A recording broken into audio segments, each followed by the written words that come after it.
Sampai salah satu anak remaja itu, yang bernama Yuda, keluar omongan seperti ini. Gue suka kalau udah ada kata-kata hati-hati itu. Berarti tempatnya ada seremnya. Siapa tahu gue bisa dapat foto atau video penampakan di sana. Sambil dia ketawa, seakan nggak ada hal yang dia takutin. Salah satu temannya yang bernama Nadia saat itu nimpalin omongannya si Yuda ini. Dia ngomong, parah lu, jangan sompral, jangan asal nyablak kemana aja itu omongan. Assalamualaikum warahmatullahi wabarakatuh. Halo semuanya, balik lagi di Horizontal Story. Gimana kabar kalian? Saya doakan semoga selalu dalam keadaan sehat dan baik-baik aja. Di story kali ini, pasti dari kalian yang nonton video ini udah tahu sama Pantai Pangandaran. Dan mungkin kalian pernah dengar juga tentang Pantai Karangnini. Pantai yang ada di Desa Empak, Kecamatan Kalipucang, Kabupaten Pangandaran, Jawa Barat. Pantai yang indah, tenang, sepi, dan seolah tidak berbahaya teman-teman. Tapi di balik keindahannya tersimpan kisah sedih, angker, dan mistis di sana. Malam ini saya akan bawain cerita yang dialamin oleh sekelompok anak remaja asal Jakarta. Cerita ini terjadi beberapa tahun lalu, tepatnya di tahun 2017, saat 4 remaja pergi berlibur ke Pantai Pangandaran. Kemudian dari sana mereka melanjutkan liburan mereka ke Pantai Karangnini. Ada hal apa yang mereka alami di sana? Saya Hendy, kita mulai story-nya.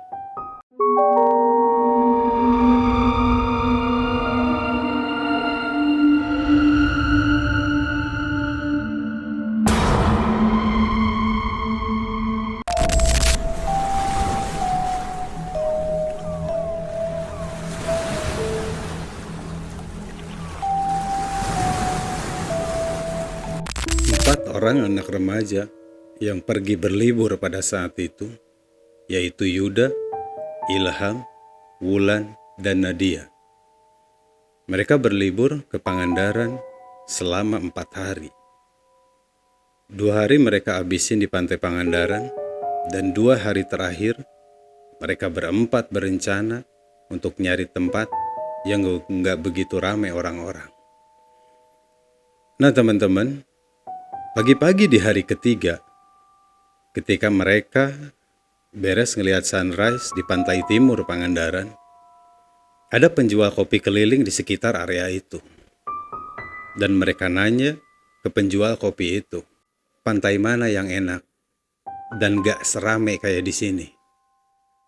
Saat itu si penjual kopi ngejawab, cobain ke Karangnini, pantainya bagus, sepi, tapi hati-hati di sana.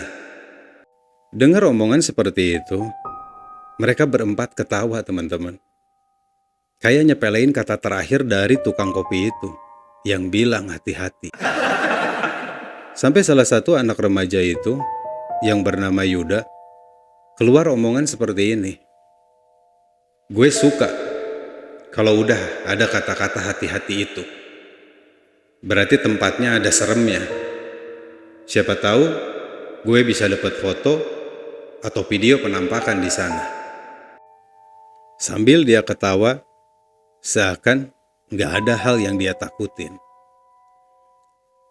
Salah satu temannya yang bernama Nadia saat itu nimpalin omongannya si Yuda ini. Dia ngomong, parah lu, jangan sompral, jangan asal nyablak kemana aja itu omongan. Singkat cerita teman-teman, sepakatlah mereka berempat untuk pergi ke sana sesudah mereka check out dari tempat mereka nginep di Pantai Pangandaran. Dari Pantai Pangandaran ke Karangnini berjarak kurang lebih 12 kilo ya teman-teman. Setelah mereka menempuh perjalanan selama 25 menit, dari Pantai Pangandaran mereka nyampelah ke sana. Dan hal pertama yang mereka lakuin di sana nyari penginapan di sekitar pantai Karangnini itu. Kemudian sudah mereka dapat tempat penginapan itu. Tepatnya itu penginapannya itu satu rumah ya teman-teman, di mana ada 2 kamar tidur. Akhirnya mereka istirahat sejenak di sana. Dan tepat di jam 4 sore, mereka semuanya itu sepakat pengen jalan-jalan ke pantai Karangnini itu. Sampai di sana teman-teman, si Yuda yang tadi ngomong sompral di pantai Pangandaran itu, dia ngerasain kayak ada yang ngeliatin, merhatiin dia dari balik pepohonan di pantai itu. Dan dia sampein hal itu ke teman-temannya.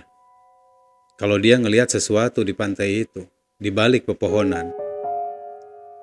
Nah teman dia, yang lainnya akhirnya ngeledekin. Mereka bilang, lu ambil aja videonya. Bukannya lu nyari penampakan di sini. Tapi apa yang terjadi teman-teman? Si Yuda yang tadi di pantai Pangandaran dengan gagahnya bilang mau nyari penampakan, tetapi jauh berbeda saat dia berada di Karangnini. Dia benar-benar berbeda, seolah-olah nyalinya dia itu kegerus abis sama alam pantai Pangandaran, sama alam pantai Karangnini itu. Dan dia terus-terusan merhatiin ke pohon itu. Nah, temannya dia yang namanya Wulan saat itu juga ngomong, ini suasana pantainya kayak diam, tapi kerasa ada seremnya. Dan gak ada satupun dari mereka yang berkomentar dengan omongan si Wulan ini teman-teman. Nah, sudah itu, mereka cuman ketawa-ketawa. Dan mereka akhirnya nongkrong di salah satu warung di pinggir pantai Karangnini itu. Hal ini nih yang gak mereka duga sama sekali teman-teman. Karena tawa mereka saat itu malamnya akan berubah jadi hal yang paling menakutkan yang mereka alami. Saat mereka duduk-duduk di warung pinggir pantai itu teman-teman, si ibu penjualnya cerita soal asal-usul pantai Karangnini ini. Nah teman-teman, si ibu warung itu cerita hal yang beredar di masyarakat tentang pantai itu. Si ibu warung itu bilang kalau dulunya itu ada sepasang aki dan nini atau kakek dan nenek. Kakeknya itu pelaut dan suatu hari dia harus ninggalin si nini buat nyari nafkah. Tapi apa yang terjadi? Si kakek gak pernah balik lagi. Entah perahunya tenggelam, atau si kakek entah hilang di tengah lautan. Nah si Nini nungguin setiap hari di atas salah satu batu karang yang ada di pantai itu. Dia duduk diam, mandangin lautan, dia berdoa, berharap, tapi gak pernah dapat jawaban. Dan si kakek gak pernah balik lagi. Sampai akhirnya, konon tubuhnya si nenek itu membatu. Dan batu itu masih ada sampai sekarang. Dan masyarakat sekitar bilang, batu karang itu adalah jasadnya Nini. Dan orang juga cerita, ada sebagian cerita dari orang-orang yang sering ngelihat sosok perempuan tua yang duduk di salah satu karang di pantai itu dengan memakai kebaya lusuh, rambut panjang, dan cuman diam aja ngeliat ke arah lautan. Si ibu warung itu pun dia nyampein pesan ya teman-teman ke 4 anak remaja itu. Dia nyampein, kalau kalian dengar suara Nini yang manggil, jangan pernah noleh ya. Saat dengar pesan si ibu warung itu, mereka berempat mengiyahkan dan gak ada lagi yang berani ngomong sompral sembarangan. Kemudian, gak lama dari situ, mereka pun balik lagi ke penginapan mereka.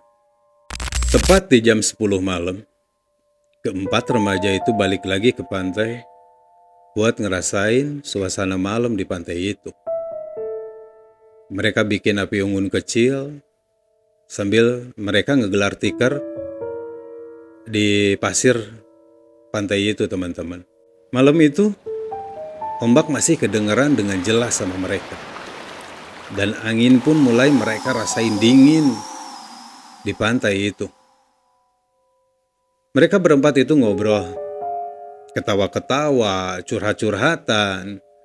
Dan gak lama dari situ, teman-teman, tiba-tiba salah seorang dari mereka yang bernama Wulan ngomong seperti ini.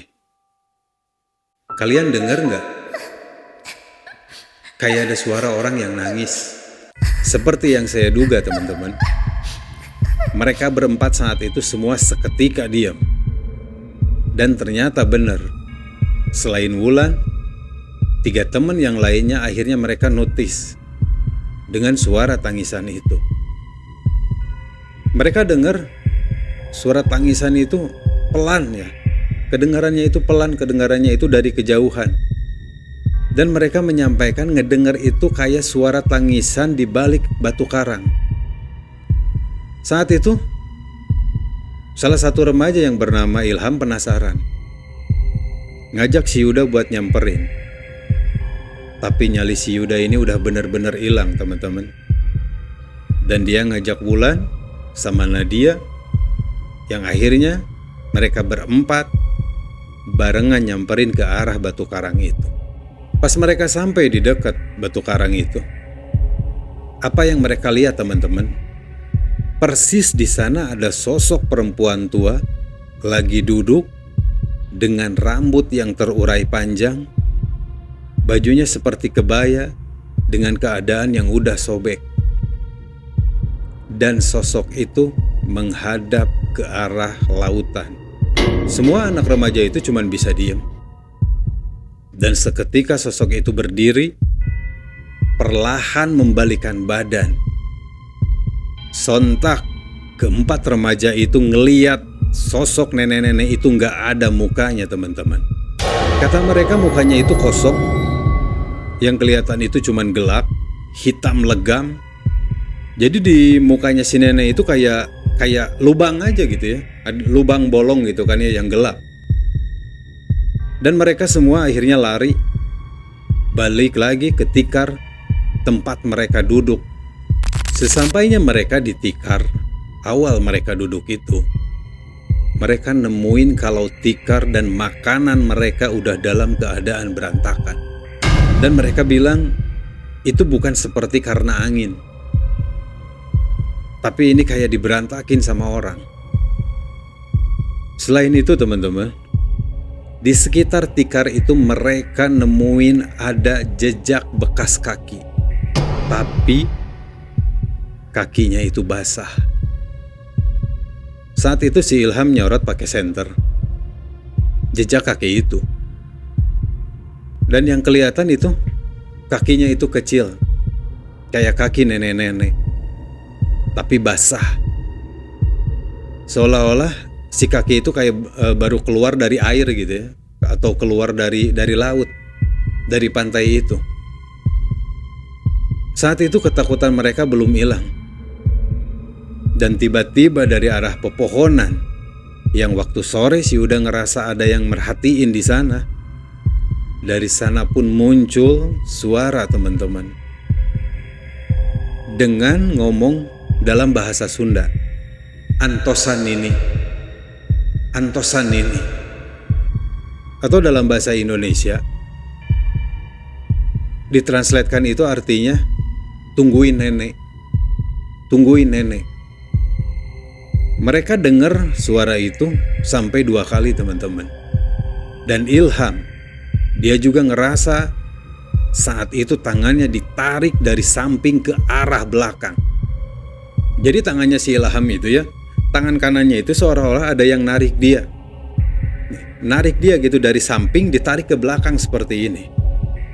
Padahal ya teman-teman, semua teman dia itu ada di depan dia. Dan otomatis saat itu pun si Ilham langsung dia bereaksi. Dia ngeliat ke arah sampingnya, ke arah belakangnya, tapi dia nggak nemuin siapapun di sana. Gak lama dari situ, keempat anak remaja itu ngeliat sosok hitam, bertubuh kecil dan bungkuk. Dan sosok itu berjalan dari arah lautan atau dari arah pantai menuju ke arah mereka. Dan saat itu mereka nggak ngeliat persis sosok apa itu, karena itu terlihat dari kejauhan. Dan yang mereka lihat cuman sosok hitam berjalan bungkuk. Dan akhirnya mereka semua dengan penuh rasa takut, mereka lari ninggalin pantai dan balik lagi ke penginapan mereka. Setibanya mereka di penginapan, keempat anak remaja itu gak ada satupun yang berani untuk masuk ke dalam kamarnya. Mereka berempat lebih memilih untuk duduk bareng-bareng di ruang tamu penginapan itu. Dan di situ mereka cerita, ngebahas gitu kan hal yang tadi yang baru mereka alamin, kesereman yang mereka alamin tadi di pantai. Dengan ngelihat sosok nenek-nenek yang mukanya bolong, ada langkah kaki, yang mereka ngedengar suara gitu kan yang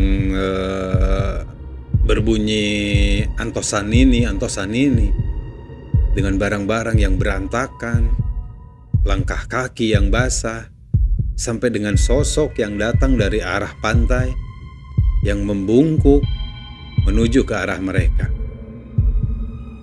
Dari situ teman-teman yang ketiga orang itu nyalahin ke si Yuda, karena mereka berpikir awal dari teror ini, awal dari serem ini karena omongan si Yuda di pantai Pangandaran.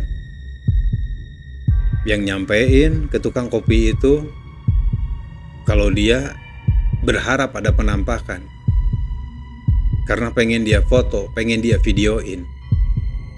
Tapi apa yang terjadi? Alam ngejawab tantangan dia dengan nyata. Dan saat itu terjadi, si Yuda pun gak berani, atau bahkan mungkin gak kepikiran teman-teman, untuk ngeluarin handphonenya, untuk ngambil foto atau untuk ngambil video dari penampakan-penampakan yang dia lihat di malam itu. Saat ketiga temennya nyerang dia dengan nyalahin dia, dari situ pun si Yuda nggak ada berargumen apa-apa atau memperdebatkan hal itu, karena dia pun ngerasa, dia pun nyampein kalau hal ini baru terjadi sama dia. Dia yang songong, yang sompral, ngomong gitu kan dia pengen ngelihat penampakan. Ternyata itu hal yang baru terjadi dan baru dia alami. Dan dengan dia ngelihat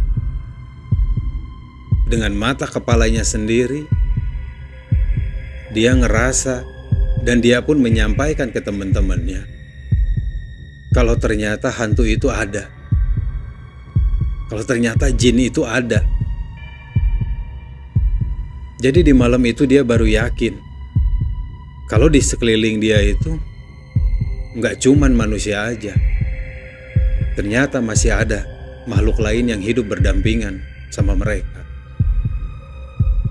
Setelah itu teman-teman, tepatnya di jam 2 dini hari, ya karena mereka udah mulai ngerasain ngantuk gitu ya, udah mulai ngerasain bener-bener capek, ditambah lagi gitu kan mereka udah dipacu adrenalinnya gitu ya dengan ketakutan itu.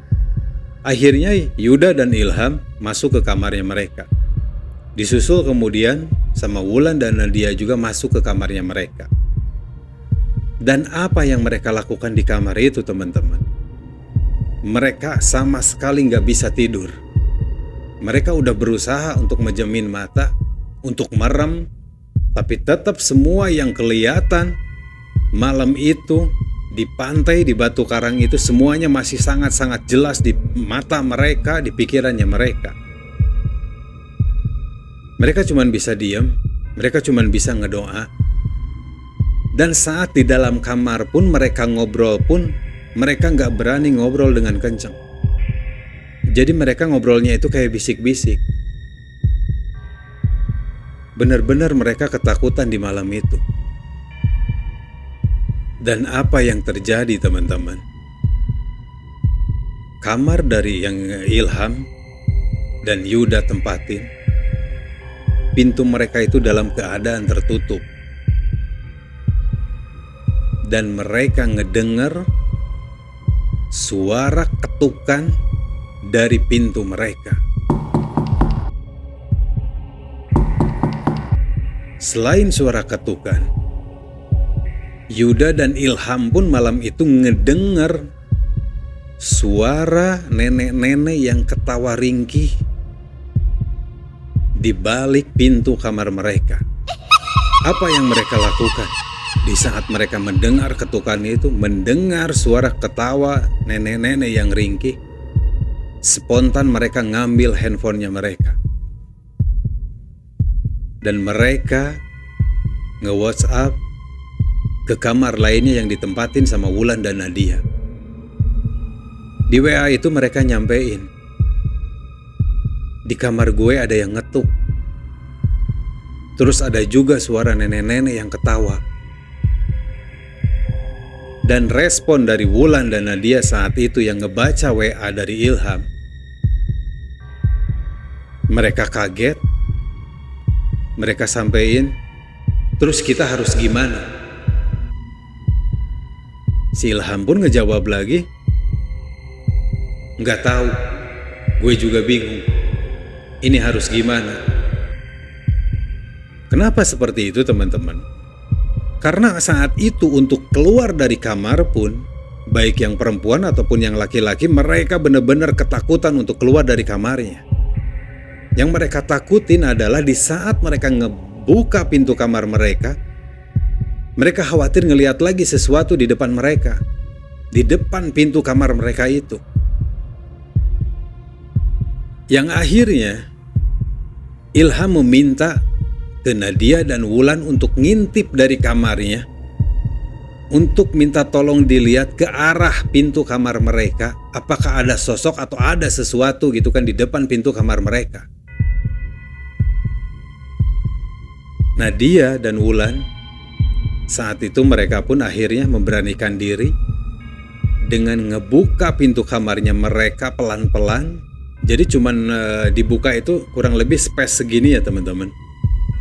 Cukup untuk mereka ngintip ke arah gitu kan yang kamar yang ditempatin sama Ilham sama Yuda. Dan mereka lihat ke arah pintu kamarnya yang ditempatin Yuda sama Ilham. Mereka nggak ngeliat ada sosok apapun yang berdiri di depan pintu kamarnya yang ditempatin Yuda dan Ilham. Setelah saat itu mereka pun langsung bukan lagi ngechat WA, tapi nelpon ke Ilham dan nyampein, gue nggak lihat ada apa-apa di depan kamar lu. Dan apa jawaban yang mereka dengar dari Ilham? Jawaban di telepon itu bukan jawaban dari suara Ilham, melainkan mereka ngedengar suara nenek-nenek yang persis ketawa ringkih yang mereka dengar lewat telepon itu. Saat itu pun dia sekencangnya nutup pintu kamarnya, dan mereka berdua itu gemetaran duduk di atas kasur. Mereka benar-benar kebingungan apalagi yang harus mereka lakukan. Gak lama dari situ teman-teman, telepon mereka berbunyi lagi. Dan mereka ngeliat ada panggilan masuk dari Ilham lagi. Saat itu Nadia dan Wulan yang masih trauma karena barusan ngedengerin di telepon itu suara nenek-nenek, gak berani untuk ngangkat teleponnya dari Ilham. Yang akhirnya Nadia memberanikan diri setelah kedua kalinya Ilham nelpon, akhirnya diangkat. Dan saat itu Ilham bertanya, "Gua tungguin kenapa lu gak ngabarin? Ada apa di depan kamar gua itu?" Saat itu pun Nadia ngejawab, Wulan udah telepon lu. Tapi yang dia dengar suara nenek-nenek ketawa di telepon itu. Dari situ Ilham pun kaget. Karena dia ngerasa nggak ada telepon yang masuk ke dia. Nggak ada Wulan malam itu nyampein kalau misalkan ngasih tahu ke dia kalau di depan kamarnya itu nggak ada sosok apa-apa. Ilham nggak dapat kabar itu sama sekali, teman-teman. Dan kemudian akhirnya dia menyampaikan mereka sepakat berempat untuk keluar dari kamar barengan dalam waktu yang sama untuk pergi lagi ke ruang tamu. Singkat cerita, mereka pun akhirnya keluar dari kamar mereka masing-masing dan mereka berempat lari balik lagi ke ruang tamu. Di ruang kamar tamu itu Nadia nyampein kejadian tadi nelfon Ilham. Dan si Ilham pun nyampein kalau dia nggak nerima, nggak ngelihat ada panggilan masuk dari Nadia. Akhirnya mereka dengan ketakutan diam lagi di ruang tamu. Mereka sampai duduknya itu dempetan ya teman-teman. Karena mereka ngerasain bener-bener ini hal yang mencekam yang mereka alami di liburan kali ini. Yang sampai akhirnya mereka semua mungkin kelelahan ya teman-teman. Dengan seudah mereka ngalamin hal yang menakutkan luar biasa itu. Yang sampai akhirnya mereka berempat ketiduran di kursi ruang tamu itu. Setelah kejadian hari pertama itu teman-teman, di hari kedua mereka nggak berani lagi untuk keluar malam dari penginapan mereka. Dan tetap mereka nggak bisa tidur dengan nyenyak teman-teman. Karena kata mereka, setiap jam 3 pagi, Ilham dan Wulan selalu mimpi dan mereka mimpi hal yang sama. Di mimpinya itu mereka lagi duduk di atas batu karang, sendirian ngadep ke arah lautan. Dan di mimpi itu pun mereka ngedenger suara nenek-nenek yang ngomong, "Atos, di dieu we, ulah kemana-mana." Atau dalam bahasa Indonesia, "Udah, di sini aja, jangan kemana-mana." Dan apa yang mengagetkan buat mereka semua? Ternyata selain Wulan dan Ilham, Yuda dan Nadia pun ternyata mengalami mimpi yang sama. Di besok paginya, mereka langsung balik ke warung si ibu yang kemarin sore mereka nongkrong itu teman-teman. Muka mereka semua kacau, karena malamnya mereka nggak bisa tidur dengan nyenyak. Dan mereka hanya tidur di kursi ruang tamu penginapan mereka. Dan tanpa mereka duga teman-teman, si ibu warung itu seperti udah tahu apa yang mereka alamin semalam. Karena dia langsung ngomong ke anak-anak remaja itu seperti ini. "Kalian lihat dia ya semalam." Dia bilang juga, "Makanya di sini itu jangan sompral, jangan sok jago. Karena di sini itu beda." Sekitar jam 9, mereka ngeberesin barang-barangnya mereka dan bergegas untuk balik lagi ke Jakarta. Dan mereka pulang ke rumah mereka masing-masing. Yuda, Ilham, Wulan, dan Nadia, keempat anak remaja yang ngalamin hal mistis, hal horor di pantai Karangnini, Kabupaten Pangandaran. Buat mereka ini pengalaman yang benar-benar luar biasa. Karena apa yang mereka alami di pantai Pangandaran, di pantai Karangnini itu, suasananya atau hawanya masih mereka bawa sampai ke rumah mereka masing-masing. Mungkin penghuni di sana ngerasa ditantang dengan omongan mereka waktu itu. Kita dan mereka nggak tahu juga ya teman-teman, siapa nenek itu sebenarnya. Apa mungkin itu arwah yang penasaran? Atau mungkin itu jin penunggu pantai Karangnini itu? Walau alam bisawab. Tapi satu hal yang harus kita pahami, Alam jangan pernah ditantang, gak boleh diganggu. Karena makhluk Allah selain kita yang ada di sana, bisa jadi mereka gak pernah pergi dan akan tetap ada di sana. Oke teman-teman, itulah story untuk kali ini. Makasih semuanya yang udah nonton video ini sampai akhir. Jangan lupa terus support kita dengan like, komen, dan subscribe-nya. Dan seperti yang tadi di awal saya bilang, kalau kalian mau berbagi cerita, saya ingetin lagi, boleh kalian email ya ke sini dengan subjek cerita kita. Dan jangan lupa juga di situ ada nomor telepon WA kalian biar kita bisa hubungin kalian.